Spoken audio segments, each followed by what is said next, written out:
आजी म्हणाली काय नाही रे, सगळी नाटकं होती. राजन म्हणाला नाही आहे, नाटक वगैरे नव्हतं. अभि अनुसारखी जोडीदार मिळायला ना भाग्य लागतं. तरी ती म्हणाली हो दादा, तुला नवं आयुष्य दिलंय आज अनुवहिनीमुळे मिळालंय. अरे डॉक्टरांनी तर होप्सच सोडल्या होत्या, पण तिच्या प्रेमामुळे विश्वासामुळे आज तू वाचलास. दुर्गा आजी म्हणाली हो, आणि तिच्यामुळेच माझ्या मुलावरती आज ही परिस्थिती आली आहे ना. ती म्हणाली अगं आई. दुर्गा आजी म्हणाली गप्प बस ग. माझा अभि जर त्या दिवशी तिच्याबरोबर गेला नसता त्या पार्टीला तर आज ही वेळच आली नसती त्याच्यावर. आई जर तुला पूर्ण काही माहित नाहीये ना तर बोलण्याआधी विचार करायला. तिला काहीही माहिती नव्हतं आणि तिची तिथे पोहोचली होती. मी माझा गेलो होतो. आम्हाला हेही माहित नव्हतं की आम्ही दोघं तिथे एकमेकांना भेटणार आहोत.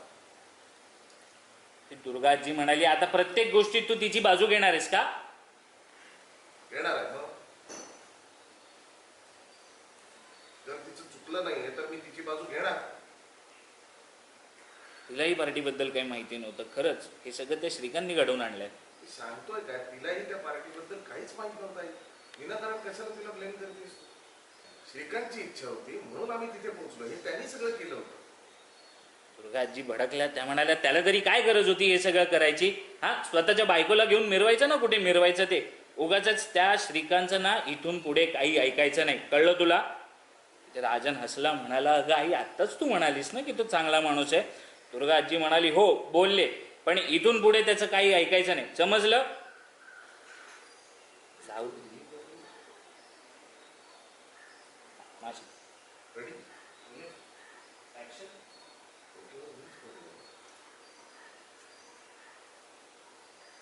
जाऊ दे. नाही जे झालं ते झालं.